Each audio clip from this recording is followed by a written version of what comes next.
ICQ Podcast episode 365, the right tool for the job.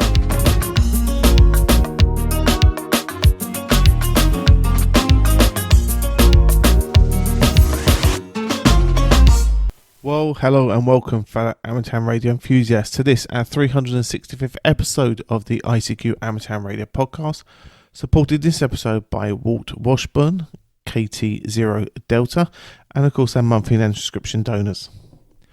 In this episode, I'm joined by Dan, KB6 November Uniform, Martin, Mike 1, Mike Romeo Bravo, and Ed, DD5 Lima Papa, to discuss the latest Amateur Radio news.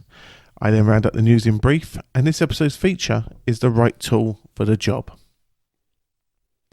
Well, as always, it's our very kind donors that keep our show advert free and help us pay our way here on the internet.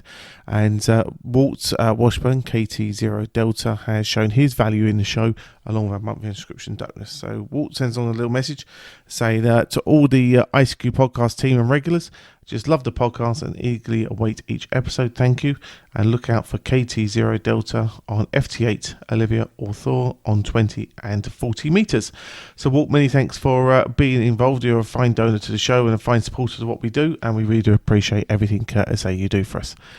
You can do what Walt did, and it's a very simple process. What you do is that you find value in what we do. You visit icqpodcast.com/donate. You turn it into a monetary figure, and say whatever you find value in the show, you pop along our way. And we're very appreciative, and because more importantly, it keeps us advert free and helps us to run the show. So we really do appreciate everything you guys send our way. So many thanks. Now, talking about that show and generating value, we're going to join Dan, Ed, and Martin as they join me to discuss and generate thoughts on the latest amateur radio news, including 1970s ham radio and upgrading one with modern gear using Arduino, and a new Law Hits AIS Beacons. As always, hope you enjoy. Well, everybody, welcome to episode 365 News Roundtable with me, Colin M6BRY, in the chair for you this episode, as I welcome friends of mine from around the world to come and discuss and generate thoughts about the latest amateur radio news. So I'd like to welcome from Germany, Ed Durrant, DD5 Lima Papa. Good day to you, Ed, and hope all is well for you in Germany. Yep, good evening, everybody. Trying to stay in one piece here. 90-kilometre winds at the moment, but apart from that, everybody's fitting well. So we head from Germany across the Atlantic to Dan Romanchik, KB6 November Uniform. Dan, good day to you. Hope all is well for you in the States. Hello, Colin. Nice. Fantastic here. Yeah, I do one or two of these every so often just to keep my hand in Dan, as they say. Now, never fear. I know you enjoy his dulcet tones every episode doing it here, so I couldn't leave him out. So my father, Martin, M1MRB, reporting in from London. How is things in the homeland?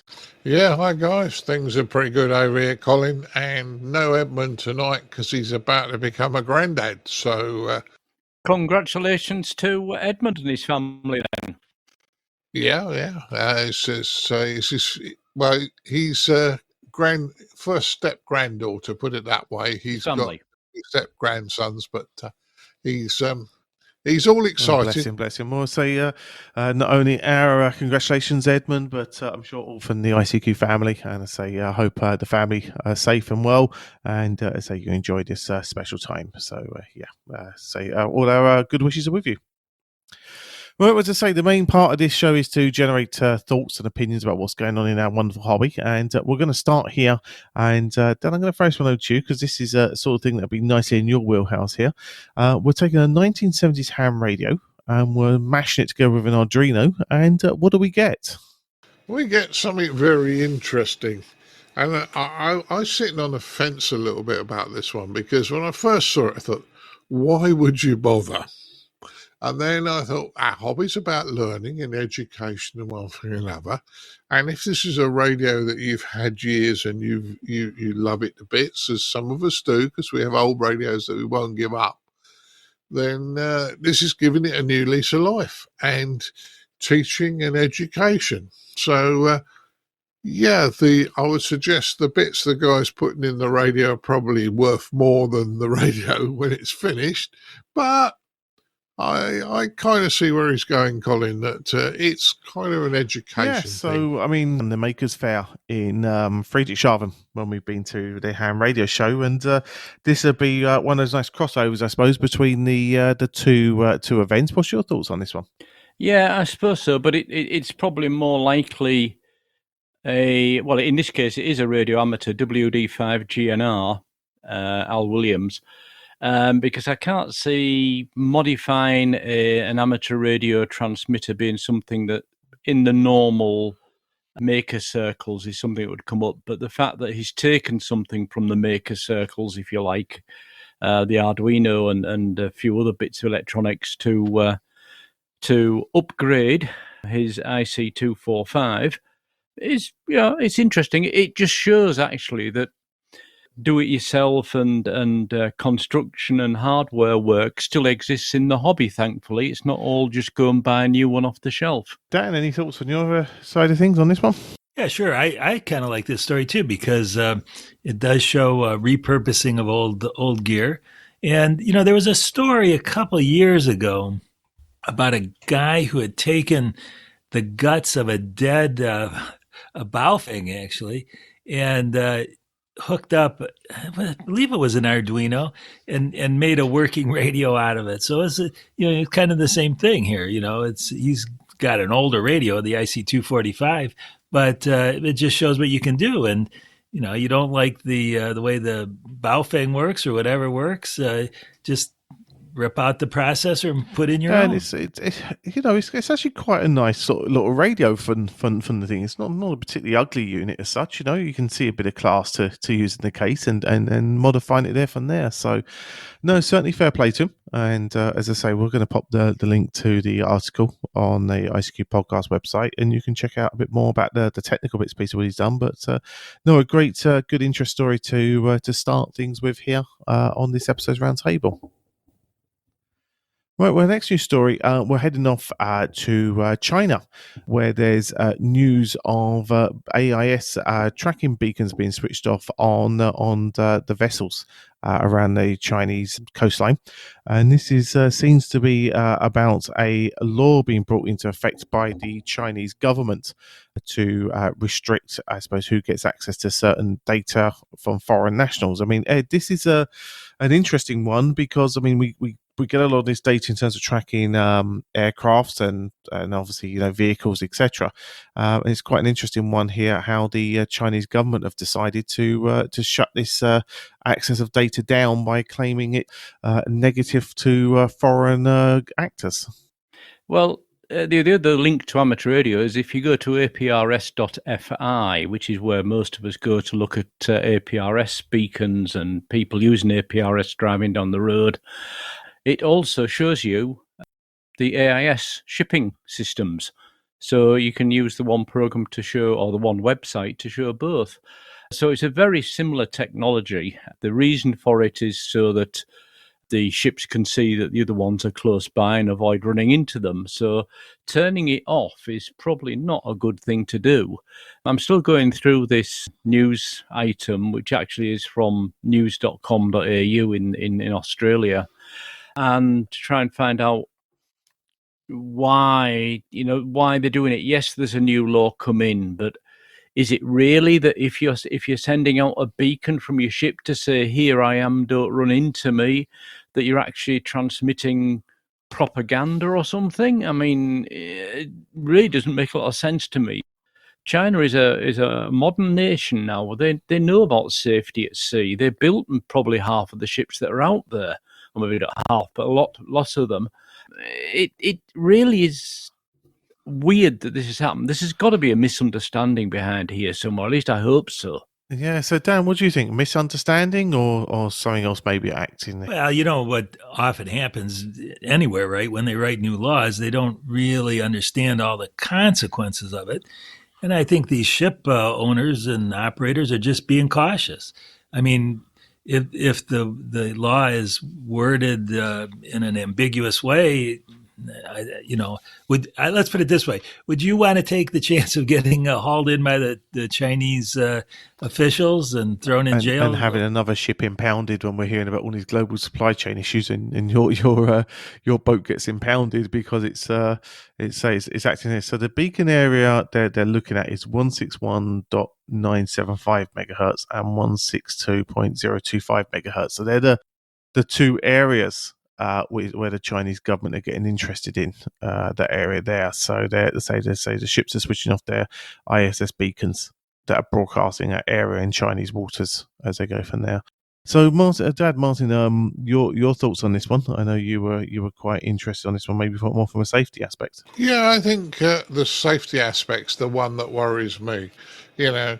All right, ships have radar, ships have all sorts of bits and pieces, but this is one more safety device. And you start removing safety devices from ships or whatever at sea, what's going to happen in bad weather or poor visibility? A ship will run into another ship. If it's some sort of small ferry vessel, but it's run down by a super tanker because super tanker just doesn't see it. That sort of worries me. The other thing I suppose that they may be panicking a bit about, if you think about it, is you would be able to track a ship in any waters, but you'd actually be able to track where it's going, when it's going to arrive, and actually see which key it's tying up on. So I don't know, maybe there's a commercial thing. If I was a competitor to XYZ and company, would I leave my ship on that key so it messed somebody else up? I don't know. I'm not that sort of person. But it does worry me. And, suggesting that people that look at this data as a hobby, and a lot of people do, APRS, and they track planes and they track ships more out of interest. It just does seem a bit of a shame that the Chinese are panicking over this when the rest of the world accepts it. So that's where I go on this one, Colin, but I am more worried about the safety issue. If I can just jump back in again, reading through this article a bit deeper, it appears that the Chinese government's concern is with stations on land. So the point is an AIS signal, being VHF, and it can only get so far. So it then needs to be relayed into the internet and on and so on to give the pictures that we look at and track ships, etc. And it's actually more the on land stations where they're saying, well, we've got several registered on the coastline, but there's like tens or hundreds of other ones. Where did they all come from? So it's almost as if there's a lot of AIS relaying stations, whether they're receive only or I think they must be receive only, otherwise they'd be caught very quickly, putting the information into the internet.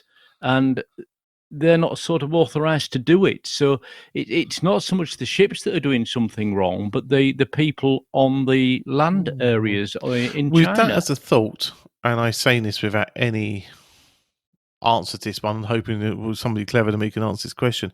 But could this also be another situation, the fact that you're in Chinese water, but the signal could be picked up by a base station outside of China? So the argument would be that where you hear about this term, the Great Firewall of China sort of thing, and restricting the access. Could it be the fact that this data could be picked up, say, for instance, in somewhere like Indonesia or somewhere like that, and that's tracking the ships that way around, that they can't control the data leaving or out of Taiwan or something like that instead? I again, just wondering out loud, is it a case that, if the data was flown into China, they'd be quite happy about it, but if the data can flow out of China as it's going through, then they can't control it? Maybe that's the reason for the restriction in Chinese waters. The actual text, as it says, they're worried about the base stations, the ones on land. And I'm wondering whether indeed the ships are turning their systems off, or just that they're putting the signals out still, but because of all these on land stations being turned off or turning themselves off, the data's not getting relayed. Because, you're talking VHF here, so, what, 20 kilometers range or something. You know, so so you need the land-based stations to relay them into the system. Although the ships should be able to see other ships in the area, you know, within say a 20-kilometer radius. So, but it's not really meant to be used as radar, is it? So, I don't think we've got all the information on this, and probably never will have. Right, very quickly, I was going to say, in the UK, we have a license that permits us to listen to amateur, CB, public service broadcasts, and the general broadcasts from people like the BBC. Outside of that, it doesn't. Your license specifies you don't listen to minicabs, you don't listen to aircraft, you don't listen blah blah blah. You go to any big airport, and you will see people hanging on the railings and the fence at the bottom of the runway with their scanners, and the police will go by and do absolutely nothing about it, because until they cause a problem, most people just turn a blind eye to that part of the law. It's not right, I know, but it happens. You know, it's easy enough. All this stuff, all this data stuff is available. I mean, POXAG, which is the pager messaging system, there are SDR radios that will do that in the UK. It's in contravene of your license, but it's there if people wanted to break their terms of the licensing. So, well, if anybody else has some more information, feel free to drop us a line on it and let us know. Just out of interest and just to see, I just had a quick look at where Taiwan is in comparison to the Chinese coast. Maybe it might just be outside of the range of there, so maybe that might not be. One of the thoughts said it might be back, as you were saying, in more of the base stations on mainland China. So. Maybe the Taiwanese one maybe isn't necessarily the call, but again, interesting one. So if anyone's got anything to add to it, feel free to drop us a mail at. I'll go to the website and drop us a feedback there, and we're great to hear from there. Right, well, we'll move off from, I say, the potential happenings in China to, as say, our belief that, the wonders of youth and what they're doing getting into a hobby. And we're celebrating 10-year-old Max, Whiskey Zero, Mike X-Ray X-Ray, who Dan has just launched his third APRS balloon. So, obviously, full congratulations go to Max. And isn't this great, thing that it's not only just his first, it's his third one that he's launched? Yeah, I think we've got a budding rocket scientist on our hands here. Him launching his second balloon, but say the third one's gone up from there. So I mean, this is a great example as well of Max getting involved there. He's got some weather sensors and some various science experiments on this balloon, so it's great to see, isn't it? Well, I was going to be a bit naughty, Dan, and ask if you're not allowed a beacon when you're over Chinese waters, does that mean that when we launch these high altitude balloons, we need to set them so they don't beacon at certain parts of the world? And if so, I'm not sure how well we could do that. You know, you'd have to have base stations all around the world, wouldn't you? Sorry, I'm just throwing an extra one into the... Yeah. But congratulations to the young man. That is the case, Martin. These high altitude round the world balloons, not only do they switch to different frequency ranges, because different frequency ranges are used in different parts of the world, in certain areas of the world, they do turn themselves off. So that is in the logic chips on the boards. That's already done today. Okay. Because of exactly this, going over Afghanistan, for example, I think they turn themselves, and Iran and Iraq and so on, they turn themselves off over there. It's quite clever that that's been factored in. I'm going to say they've got the GPS position, so, writing the code to do that, as long as they've got a small microprocessor on board, it's all possible. Fortunately, I don't think for Max has that problem, though. I think his balloons are more local than international. No, but even so, the young man's doing good, isn't he? Yeah, and he's already planning his fourth one for next year. I just wished years ago this sort of stuff was around when I was growing up. Mine, Rofo and I often chat about this. We'd love to have done this sort of stuff. And, we talk about youngsters burying their heads into a games console and not being interested in anything and being couch potatoes. But this young lad, yeah, good on him. And I hope that he will get something out of this. I just realised, though, that what they say is true. You do turn into your parents. And the other day I was telling the young guys in the office of how it was easy in the IT world in the 90s because it was so much easier. And I'm realising I am turning into you. But there we go. Right, okay. Let's move on to the next news story here. Dan, I'm going to go ahead to you on this one. US Virgin Islands Amateur Radio Group has been given some repeater infrastructure to bolster their network there. So this is a wonderful news story here, as I say, for the Virgin Islands. Right. I think this is the Virgin Islands, they're not very heavily populated. So this is where amateur radio still is really pretty important. And when these hurricanes went through in 2017, they really messed up the electrical power infrastructure, but also the amateur radio infrastructure on the island. And the hams there decided they needed to really beef it up. Well, fortunately now we have the Amateur Radio Digital Communications Foundation, and they applied to our foundation. I'm now a member of that organization for almost $28,000 to bolster their repeater system and to do some training. And we were happy to give them this grant, and I think they're going to do really good stuff with it. I mean, guys, this is I throw this over to you next, Dad, because this is a great opportunity to build up the infrastructure and, as I say, promote the hobby at the same time. And as I say, I suppose that part of the world which does come across a lot of weather instance, it's great for them to get the opportunity to harden up the resilience to this sort of stuff. It certainly is, Colin. It certainly is. And okay, this is the US Virgin Islands. I have a friend who lives out in the British Virgin Islands, which I believe is very close. You've met him as well, Colin. My friend Mark, who's the IT director for a couple of islands down there, working for a certain Mr. Branson. So I spoke to him after the last major storm went through.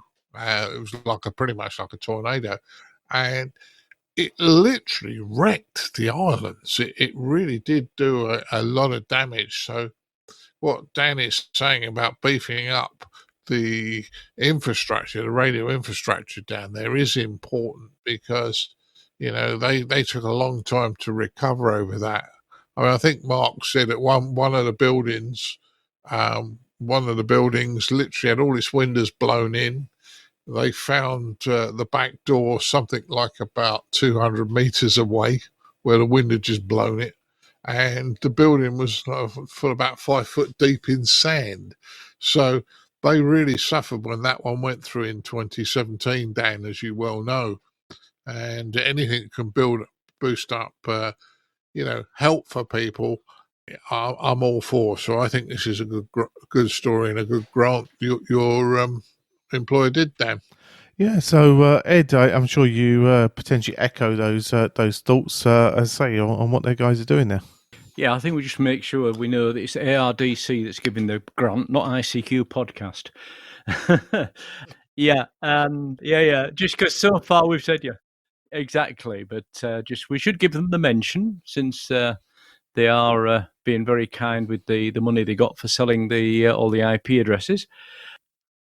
Yeah, and it's good. What I wonder is whether, as a general term, as a general subject around the Caribbean there, whether there is or there should be some kind of cross-border emergency services, because in these countries where there's only a very low population, there's an even lower, obviously, population of radio amateurs, and maybe one or two islands get hit badly and the others aren't quite so bad.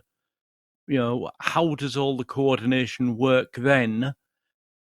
When within the island you can't do anything anyway.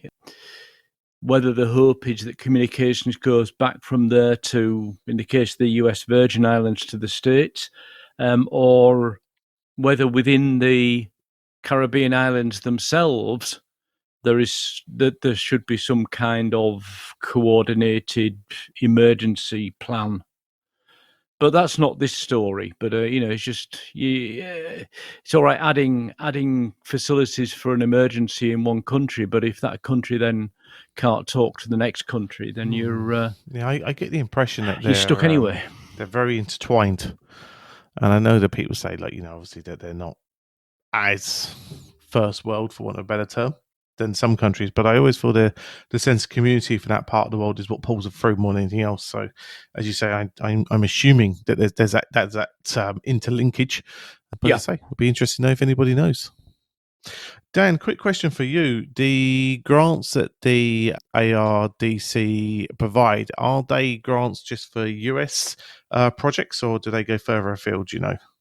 Well, the original grants were just in the U.S., but now we do have the ability to give grants all around the world. In fact, the German Amateur Radio Association, DARC, the DARC, I forget what those initials all stand for, just got a big grant to help them with their microwave network there. We just gave a grant to a group in India that's doing a CubeSat. So it's all around the world now. We can give grants all around the world. Sorry, I was going to say, I believe from listening to one of your other interviews, Dan, the requirement is that they have the equivalent status of being a registered charity as far as tax is concerned. Right. So there's a little bit of extra paperwork necessary, but yeah, once they jump that hurdle, we can give them a grant. In fact, I was going to mention I'm just about to publish an article in Radcom, hoping to get some guys from Great Britain to. There you go, guys. You've heard it here.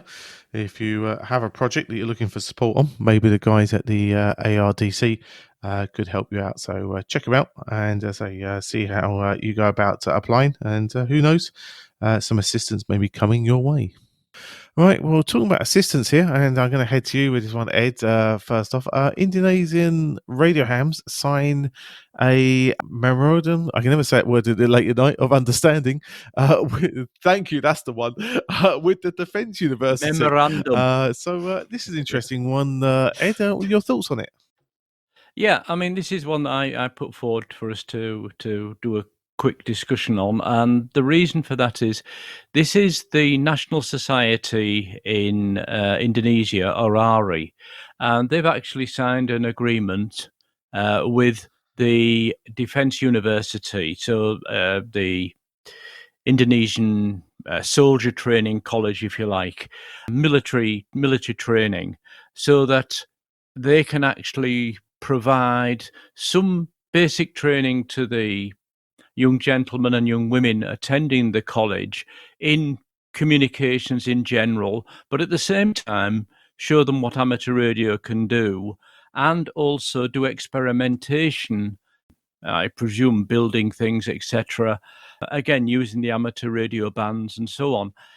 Not only is this a good way to get amateur radio into the education system, in this case the college system, it's also a good way of being on the right side of the government in this case, because anything that anybody can do to bring the name of amateur radio in the right way forward, to say, look, here's not only it's a hobby, it's also an educational resource, it's also an emergency communications resource, it's also experimentation and so on.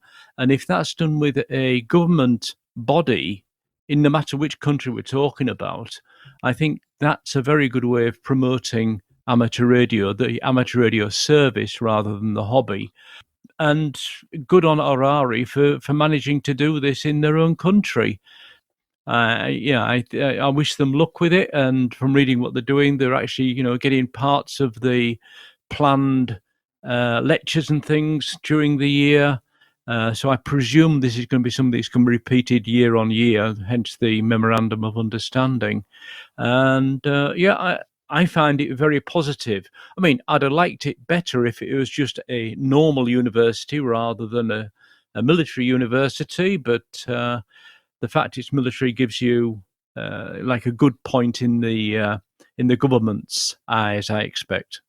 Back to you, Colin. Great development as well, because we do hear stories regularly about growing numbers of hams in Indonesia. So as Ed mentions, it's a great opportunity for them to bond with a university and continue to develop the hobby in that region. Well, right. And, the military in different parts of the world don't just fight wars, right? They react to natural disasters and other kinds of things like that. So, it's all things considered, it could be a good thing to have the military sort of more integrated with amateur radio in that country. And here in the U.S., we our amateur radio service is integrated with the military. We have the Military Auxiliary Radio Service, and hams provide services to the military. So, and mostly to military personnel. And Dad, you concur, or any other thoughts? I think by marrying amateur radio up with this defence university is going to give it a bit of legitimacy. I think it will be something that if you've got a big name or something strong that you align yourself with, that others will want to join. I mean, people like to be part of a success.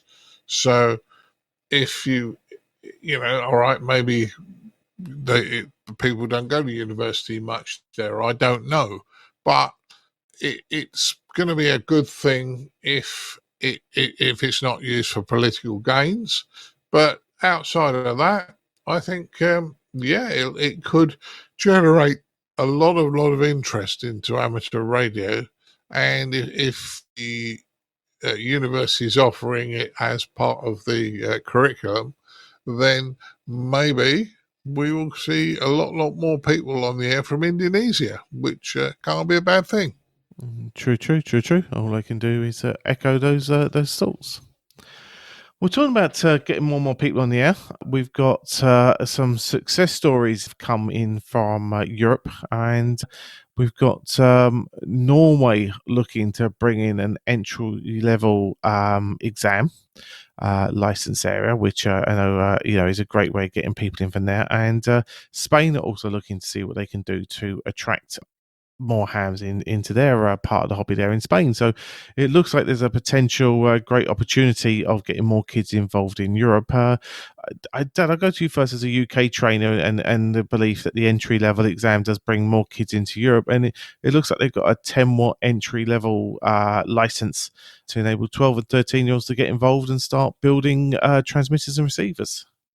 Yeah, let's say get people in the hobby is good.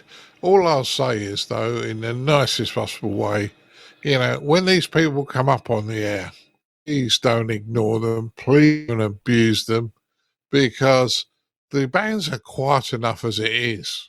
All right, I know everybody's playing FT8s, but there's large parts of our band that are dead quiet at the moment. And the more people that get on and understand, the better. And this hobby's about learning. They might just do the amateur radio as part of something they want to learn about, for argument's sake, for satellites. They might be building a CubeSat with some other people at a college. Don't put them down.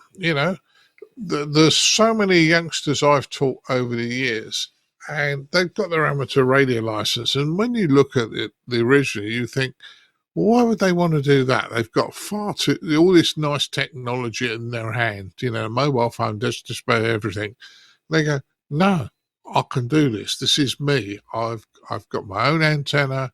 I've got my own rig. I'm not worried about the infrastructure. I am my own infrastructure. And as we always say, when all else fails, there's amateur radio. So, the more people that understand and get a license, great. And equally, guys, one of these new youngsters getting a license might be a planning officer in 10, 15 years' time. And if he's already an amateur and he's been treated nicely by amateurs, you might get a better antenna up at your location. And I say that tongue-in-cheek, Colin, but, it is about promoting a hobby and one thing or another. So let's welcome them in.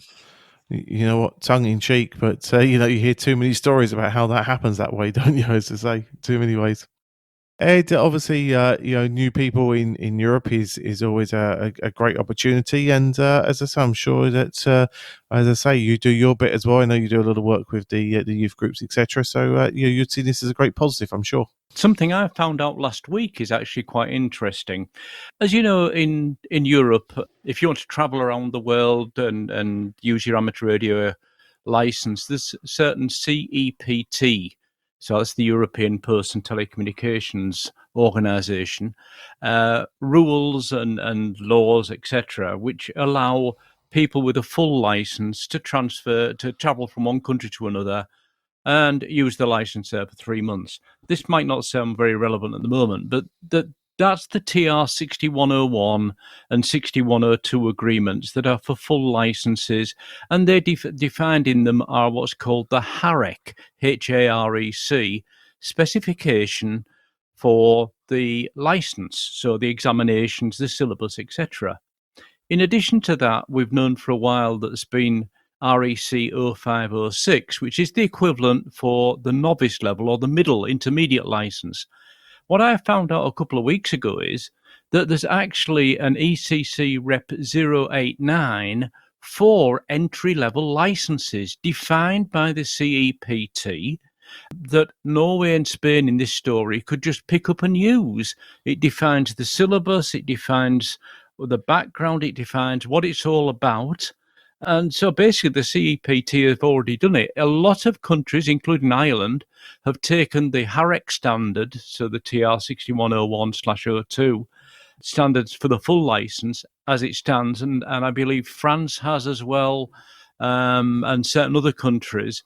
Wouldn't it be nice if all of the EU countries at least would take all three of these standards that have been defined by the CEPT and use them in their own countries?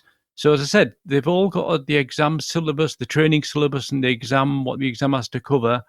And then at the end of the day, we'd all be compatible on the 3-level license system. And as I say, it was a bit of a surprise, but since 2006, there's been this ECC Rep 089 definition of what an entry-level license should be. So I hope Spain and Norway know this and use it rather than reinventing the wheel. Back to you, Colin. Yeah, I certainly everything you say there makes a lot of sense. Dan, your thoughts? Would you concur with some of those thoughts? And I know obviously you've got a big training preference or training status in the States there. So would a lot of those things echo your thoughts? Well, I like I did know this about the CEPT entry level requirements. I have to look that up. That sounds like an interesting standard there. I really like this Norwegian program. Not only are they encouraging kids to get into ham radio, but it sounds like they have an actual program to teach them how to build these transmitters and receivers. And as we were talking earlier in the podcast about, getting kids to do things, it's not like they don't want to do things, but they need some guidance. And it sounds like this Norwegian program is set up to give them some guidance, and they've got a lot of money behind it. So all this sounds real good. I'm going to track that Norwegian program and just see how successful they are, because I think they've got the right idea. The Spanish idea is also a good one. What they're doing is giving free membership in the Spanish version of the ARRL, and that's certainly a step forward. But I think the Norwegians got to have a little bit better program in that they're actually going to get kids to do stuff rather than just give them stuff. Yeah. No, I think that certainly sounds very interesting. And I mean, Dad, again, let's bring us around to the UK side of things as well with that side of things. I mean, is it a case of that, getting kids to do stuff, build stuff, play with stuff at that real entry level? Would that potentially attract more UK kids in as well into the hobby? Yeah, I think it would, and we talked about this last episode about training and the practicals, and I'm a big fan of the practicals, because it gives youngsters a time and a place to get on there. Unfortunately, the UK's foundation and intermediate licenses are not aligned with the HARIC or CEPT HARIC stuff head, so. And they were decided not to be by all accounts, from what I found out. But in fairness, it's difficult. I mean, I had somebody contact Chris the other week as our club secretary, and he said, "I'm a foundation license holder. I'm building this kit. Okay, and it doesn't work. And can you help me get it working?" And the answer was, "Yeah, we'll give you some advice. We'll give you some advice as an amateur, but equally, and I'm not going to be the band police on this, you're not allowed to use it anyway, mate. So, in the UK, you're not allowed to build transmitters as part of your foundation license holding. So, this was a transceiver, and he was having trouble. So we said, we'll turn up at the club. Date and time. 2 weeks gone by, he's missed 2 sessions and not turned up. So I think sometimes, and this is an adult, but I think, yes, showing involvement in one thing or another, but if you do ask for help, or somebody asks you for your help, you give them the help. What gets very annoying is when they just don't bother. They ask you for your help and you get all geared up, ready to help them, and then they don't bother to turn up. That annoys me a bit, but that's just me, Colin. No, I don't know. It'd be grand. Don't panic. I mean, look, it's some ideas, but as you say, you can create people opportunities, but you can't force them to take them, can you? That's what it comes down to, I suppose. Right, well, as always, guys, it's always great to hear what you've been up to. So this is episode 365 of the ICQ podcast, which means new listeners could listen to one episode a day of our wonderful selves. But rather than listening just to some of what we talk about here, we also try and inspire you to do things that we've been doing in the hobby. So we'll start with you, Dan, and find out what you've been up to since you were last on the show a few weeks ago, and find out what's been going on there with you in the States. Well, very good. So I'm actually working on updating my CW book. And the first edition was published over 5 years ago now, and actually lots has happened since then. Here in the U.S. we have the Long Island CW Club, and they're teaching tons of people, and as well as my group, the CW Ops, the CW Academy, is teaching more and more people all the time. So I'm kind of looking forward to a resurgence in CW operation. To go along with the resurgence in operating conditions period. Lately some of the bands have been really good, and been working quite a bit of DX. So that's what I've been up to. Right, that's good. Great to hear. Any time frame on when the book might be with us? Well, so I'm shooting for. Actually, I got to get working on it really hard, because I'm shooting for February. In February, I'll be attending the Hamcation Hamfest in Orlando, and actually giving a talk on CW. So I'd like to have it done by then, so people can buy it by then. Well, fingers crossed you, my friend, you get there. And as I say, but I know how much work goes involved in these things, so I wouldn't hold it against you. But good luck with it, and as I say, and good luck when it's published, and hope it's a great success for you. Ed, well, say you mentioned Germany's a bit blowy at the moment, but hopefully you're still having fun with the hobby.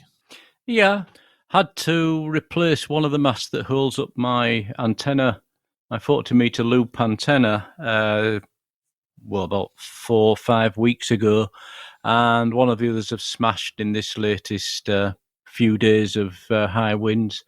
So that's something we'll have to replace, unfortunately. They're whipping over almost horizontal. The wind was so strong. But anyway, that's life. The other thing I've been busy with, actually on the construction side, I use a Zygu X90 radio for portable use.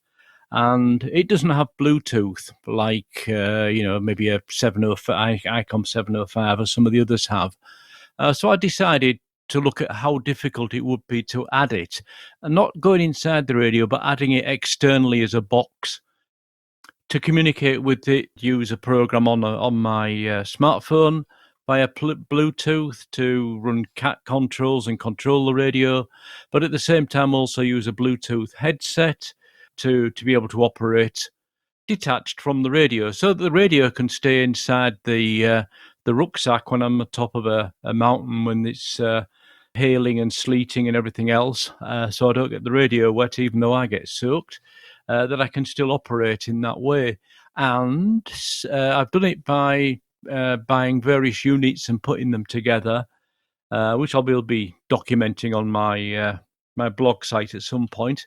But it's all working, except if I try to run more than about 5 watts, I get RF ingress into the audio amplifier, the microphone preamp.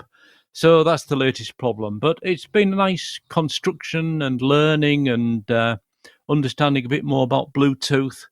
And at the end of the day, I'll have the unit working, and I can say it's a bit of a success because it's something I've built myself. Back to you, Colin. Yeah, exactly. I'm sure, as I say, that will give you more satisfaction than anything else. Make something that you built yourself, and will do exactly what you want to do. So fair play to you, and look forward to seeing that blog post. And as I say, be very interested to see how that goes. All right, Dad. What about yourself? I know you're busy as always, and maybe you can whet our appetite. What you've been up to the last fortnight? Okay, I've been doing a fair amount of 2m 70 SEMs, as you will expect, and I pretty much tell you that every time.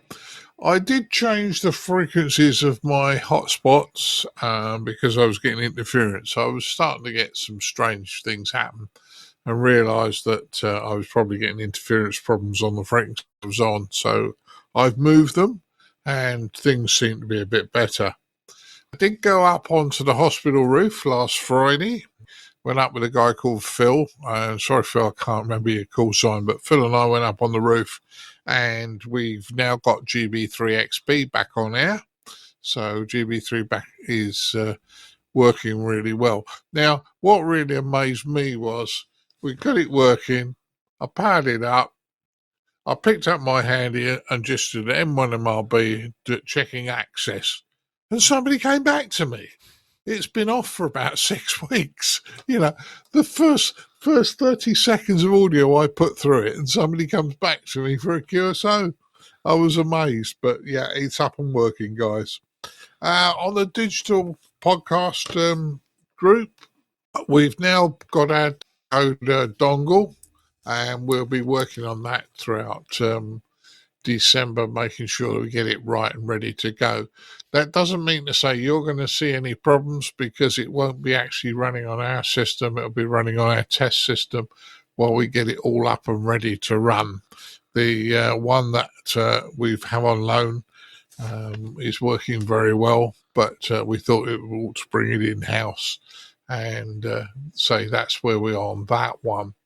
On the digital group as well, let me give you some numbers, because it's the first of the month when we record this. I think we've done quite well this month.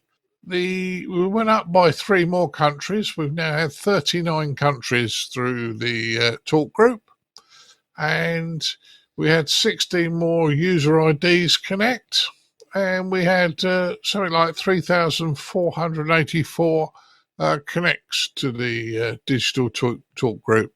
So that was quite pleased with that one. Moving on, I had done a deal with Adrian and got a DM 1801. They got it for me, and I supplied him with some gear. And everybody who's got them says that the software is horrible, and I wanted to have a bit of a play with the original software. Well, I've got to tell you, I played with it for about 3 hours and thought, I'm not going to waste my time any longer. The OpenGD 77 software that Ed did a feature on a few months back is phenomenal when you get it in. However, this is the big however, all the videos up on YouTube and one thing and another are all pointing you to places that don't exist anymore. So if you anything with the gentleman from Melbourne, Mark, I think it is, from Melbourne, they don't work. So forget it. You won't find the software there. You have to do a fair amount of rummaging. I eventually found the software, got it into the DM1801, and it's actually turned into quite a nice little radio. Although, in fairness, I've been spoilt with the Anytone 878. That does feel like a quality piece of gear. The Baofeng works very, very well, but it does feel a bit lacking in its quality. But nevertheless, it works very, very well. Saw Martin Ruffle, as I said, before I went up to do the repeaters, and he ended up giving me a set of monitor speakers, Colin, and they are gorgeous. You can dribble over them if you manage to get over in a couple of weeks' time. But these are 20 watts a channel desktop monitor speakers, or bolt-to-the-wall monitor speakers, and phenomenally good. And last thing is, been doing a mega amount of computer work for Mrs. B. Had to build a new desk in her craft room for her, and then her computer didn't fit, so we swapped her to one of the ones I had in spare, and that's now been had all the software transferred over. And yes, there have been a number of nightmares. I won't go into it in this way, but Bluetooth pairing doesn't work necessarily for all devices under Windows 10.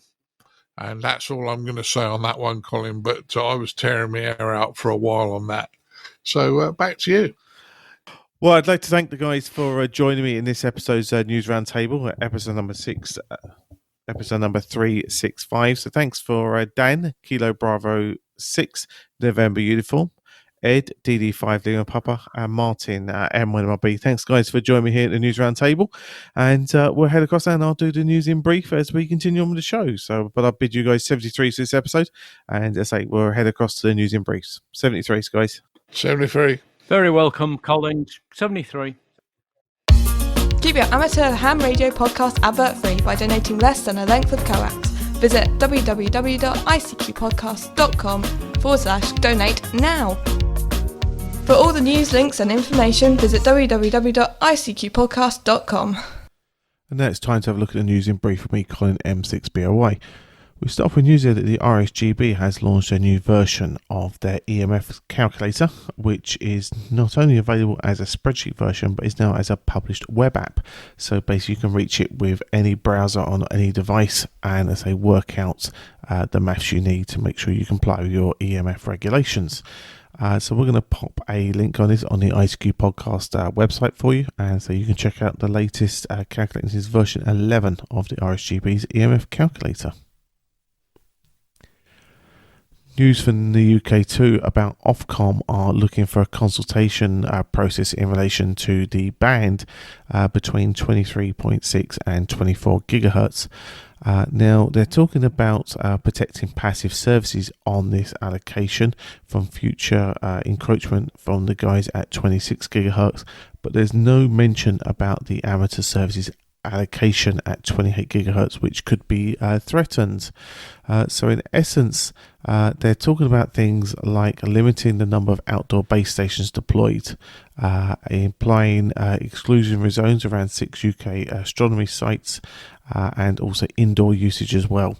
So they're looking for submissions by the 24th of February next year to get involved. So if you're using parts of the amateur radio band in that area, be well worth consulting the Ofcom page and putting your submissions forward to make sure you protect that part of the band that's valuable to yourself. Now, we've been working hard on the ICQ Podcast digital group for the last few weeks and transitioning across the group to our own hardware and web services, etc. And with that now in place, we would like to announce the next meetup. It's going to take place on Wednesday, the 29th of December at midnight UTC time, or 8 p.m. EST, Eastern American time, or 1 a.m. in Europe. So that would be on the standard sort of Paris German sort of time zones there. We invite you to join your fellow listeners and ICQ podcast presenters to discuss the previous shows, latest developments in the hobby and the projects that you're enjoying working on at this moment in time. As always, if you'd like to find out more about the ICQ Podcast Digital Group, our best way of doing that is to go to digitalgroup.icqpodcast.com and you can find out all the information you need to get involved. Right, we're now going to head over to our features episode, which is a feature on the right tool for the job. As always, hope you enjoy.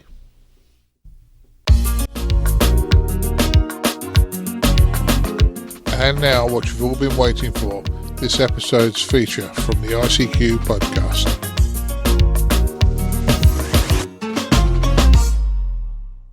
Hi guys, for this episode I wanted to talk about the right tool for the job.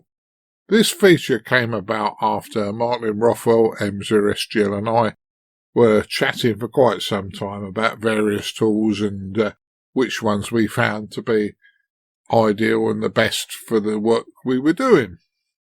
So if some of you have got a massive toolkit, I'm sure there's always room for more. And some of the ideas from here might be worthwhile adding to your Christmas present list if somebody asks you what you want for Christmas or maybe even a birthday.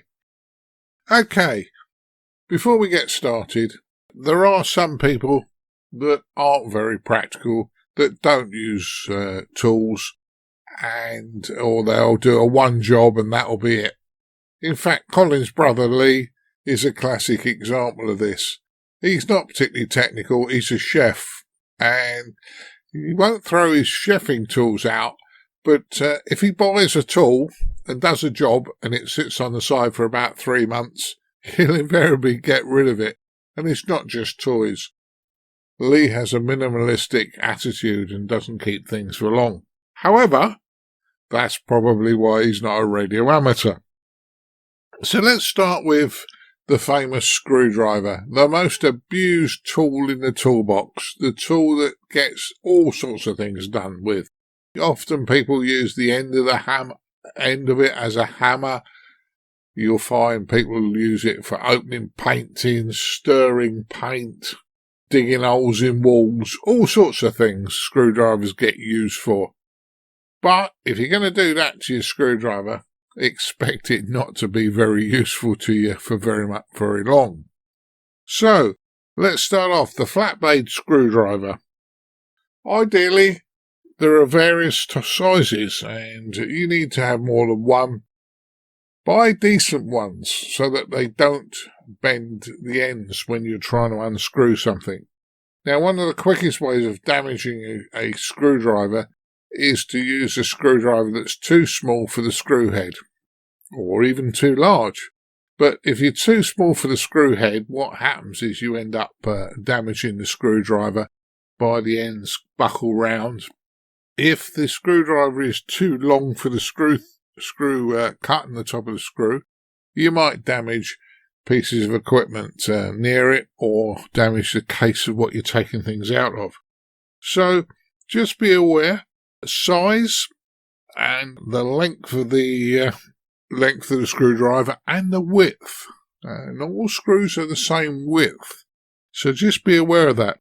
And equally, sometimes with a screwdriver, you'll have short ones and you'll have much longer ones. Now, often the long ones come into use not as often as the shorter ones, but they are very useful when you're dismantling things and the screw is very deep in the body of the equipment you're playing with. So that's flathead screwdrivers. Now, in the UK we call them Phillips and Pcb drive, and these are the crosshead screws. There are two different types in Europe. As I say, Phillips and Pcb, they come in different sizes and they're numbered 1 and 2. Make sure if you're going to do that, use the correct screwdriver bit or screwdriver to get the relevant screw out. Now, most woodworking screws are Pcb drive. Most metal screws are Phillips in Europe. However, there is a getcha. In Japan, they use the JIS screws, which look almost identical to Phillips screws, but JIS stands for Japanese Industry Standard, and it's a screw type, but it's different enough from a Phillips that the Phillips screwdriver doesn't fit particularly well. So what happens is it's very easy for it to slip out, burr the inside of the screw up, and make it look a mess. So they have a different leading edge angle from a Phillips screwdriver, and that's why they are different, although they look almost identical. Now, with any of these type of screwdrivers, these crosshead screwdrivers, make sure you put some downward pressure on them when you're undoing things. If it won't go easy, put downward pressure. That stops the bit jumping out of the screw and damaging it and damaging other things. Now, when you come to tighten screws up, don't tighten them up so that you need to be Mr. Universe to undo them. Invariably, screws should be done just tight enough to hold the device or the case on and not damage the screw or the device you're screwing into. And I must admit, I'm guilty of that because I'm quite strong in the wrist and I tighten things over-tighten usually. So I have to make a lot of consciousness when I'm tightening screws up not to over-tighten them. Now, there are a number of multi-screwdriver bits around where you end up with a device like a hex driver and you put all these little hexagonal different bits in the end. Now, while they're very useful, they're not necessarily particularly good quality. And what you will find is they may not last as long. So just be aware they're quite useful to have, but the bit are often quite weak and damaged very quickly. Now, when I say damage very quickly is that they tend to break apart or bits break off them and then they don't fit the screws properly. Now, the biggest problem with those is if you try and use screwed bits in power tools, and I've got a number of electric screwdrivers, you've got an electric screwdriver, you need to use good quality bits in it. The cheap and nasty bits will break off and damage screw heads quite regularly. So make sure you have good quality bits if you're going to use power tools. And if it's a big power tool, make sure that it's got a clutch on it so you can set when the clutch kicks in so that you don't over-tighten things. So that's pretty much for screws and screwdrivers. Moving on, cutters and pliers. Once again, there's no one-size-fits-all with this. You know, if you try and cut something with a small pair of cutters and a large piece of wire, say, chances are you'll strain it. You might end up breaking it because you're putting too much pressure on and they're not designed to cut through that depth of material. So you will need more than one set of cutters and pliers depending on what you're working on. Once again, they're worth having a good look at before you buy. The cheap ones that you can pick up in the discount stores really are not worth the metal they were used to make them. If you look at them, the jaws don't often marry up properly, and if you're cutting with them, the cutting edges are usually fairly blunt and not very useful. Once again, make sure that you know what the material is you're cutting. If you try and cut steel wire, for argument's sake, with a set of side cutters, you will damage them. You'll put a big dink in them, and it will usually not cut, but it will damage the blade, and you will then find it a real pain because that hollow where you've damaged the blade will always be where you want to use the cutters. Murphy's Law kicks in on that one. So be aware of what you're doing with cutters and pliers, and check the alignment. As I said earlier, make sure that the jaws on pliers actually line up and fit, and there's no gap at the top. There's nothing worse than having a needle-nose pliers and finding that they've been overstrained and they don't shut fully at the end of the pliers. So, be aware, buy decent ones and certainly make sure that they are pretty good. If you can get to see them before you purchase them, that's a fairly good option if they're not a well-known brand. But buyer beware, obviously. But often on the better brands, which you're paying a bit more money for, you would expect this. And if it was sub-quality in my books, I'd send them back. So there you go.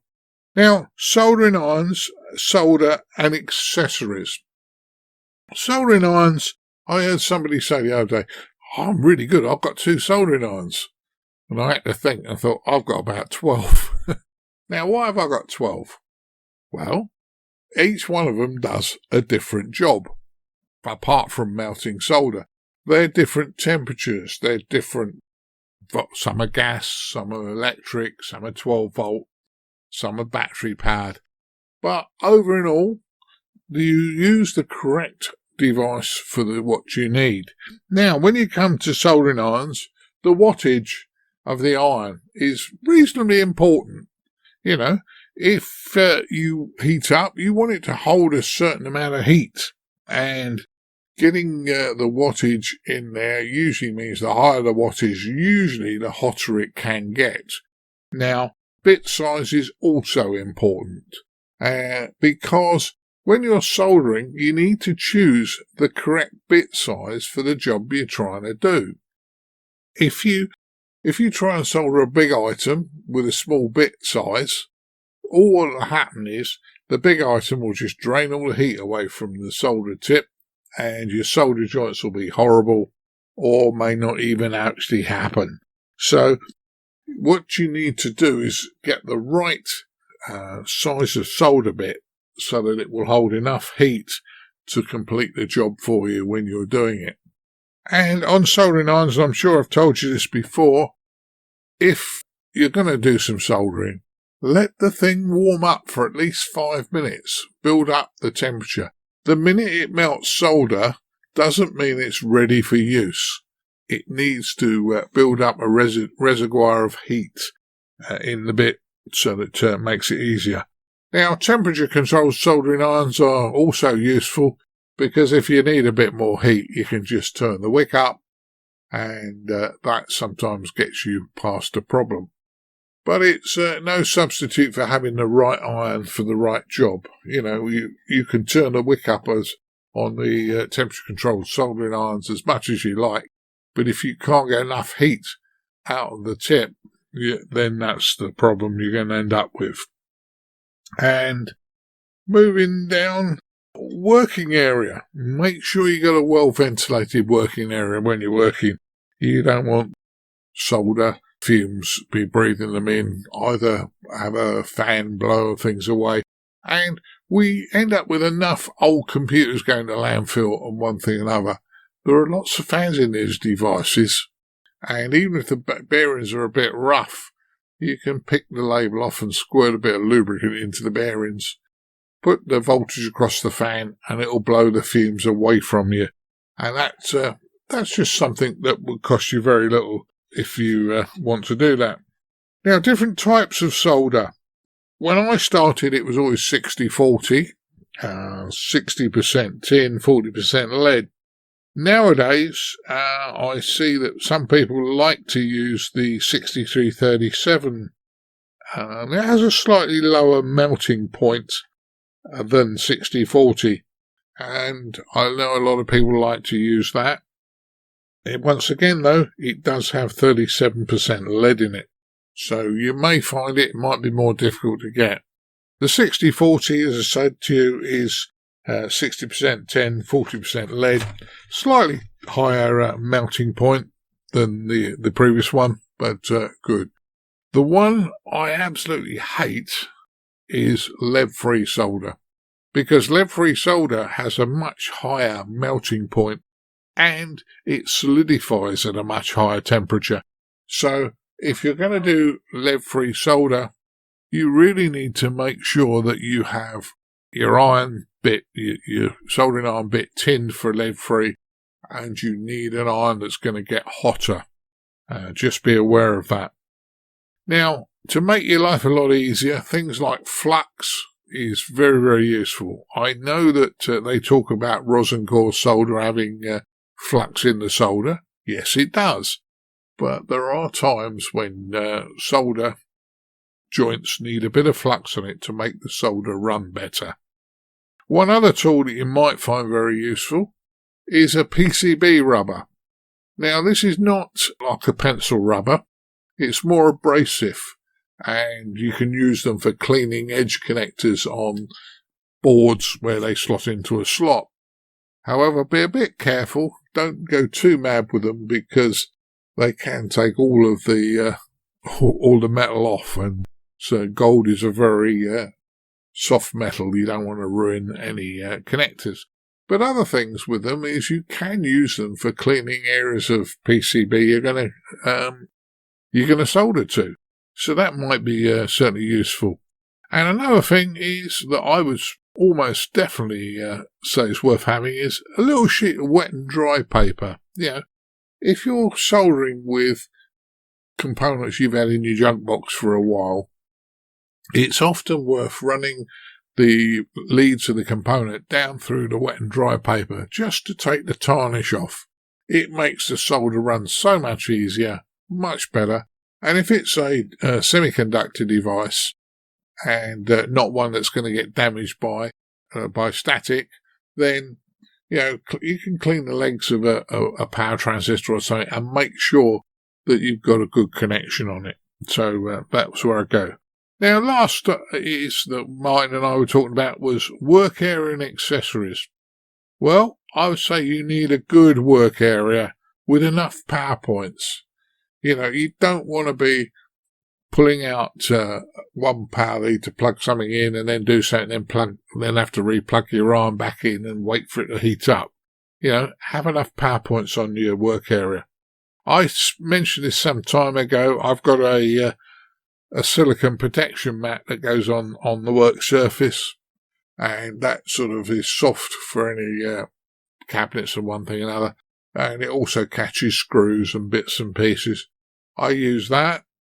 Good lighting is absolutely paramount in my opinion. Have some light.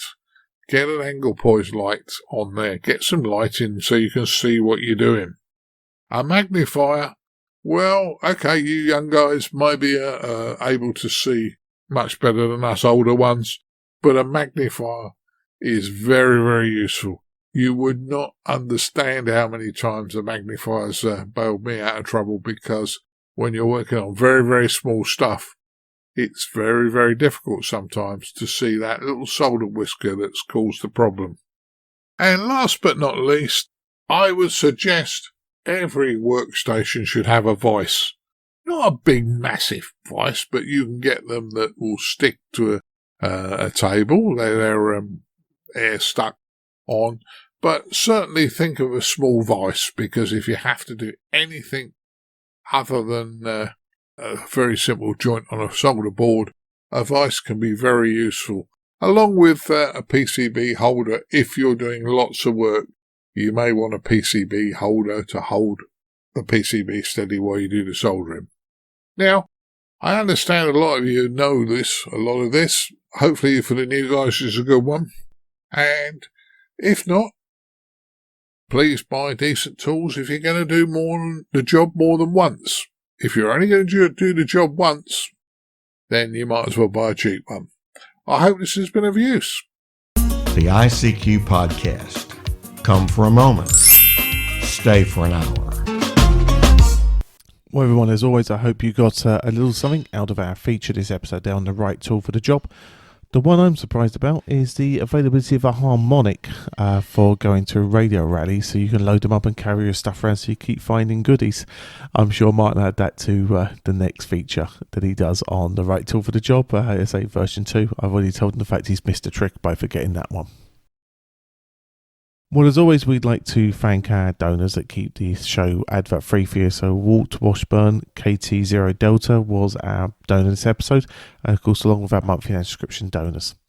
those donations that say pay our way and keep us advert free on the internet. So what we ask you to do is, if you found value in the show you've listened to today, feel free to visit icqpodcast.com/donate and say turn your value you found in the show into monetary value, send it our way, and say it'd be great to help us pay our way on the internet and keep your show advert free. As we're doing that, thank you. I'd also like to thank Dan, KB6 November Uniform, Martin, Mike 1, Mike Romeo Bravo, and Ed, DD5 Lima Papa, for joining me in the News Roundtable. So many thanks, guys, for taking part there. And obviously, just a last quick reminder, the ICQ Podcast Digital Group next meetup is on Wednesday the 29th of December. Make sure you go to digitalgroup.icqpodcast.com to find out more information. Well, that just about wraps up today's show. I'll bid you all 73s and look forward to catching up with you again in a fortnight's time. 73s all.